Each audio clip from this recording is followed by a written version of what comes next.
everybody, Nate Tap here today with... Hi, my name is KaeSpoon. And KaeSpoon, what suit of armor are you wearing? I'm a Spec-ops Marine with the Mark 5B helmet.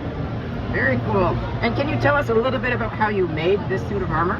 So, I actually made my own foam templates. Most of this is foam armor. The helmet is 3D printed, but I use stuff like contact cement and heat seal to get a final finishing effect.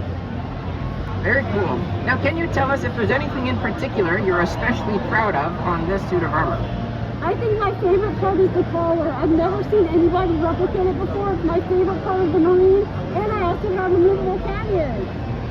Oh, that's very cool, and they're just held on with magnets? Yes, sir. Alright, I'll stick them back to the top of your helmet. And now I've got one more question for you. Is this the first suit of armor you've ever made, or have you made other suits before this? No, this is actually my second suit of armor. The first armor I made before was actually a Marine for the Paramount event in 2022. Oh, that's very exciting. And now, where can somebody go if they want to make a suit of armor just like yours? If you want a welcoming community, you can go to the 405th.com/forums. You heard it here first, folks. 405th.com/forums to build your character. We hope to see you there.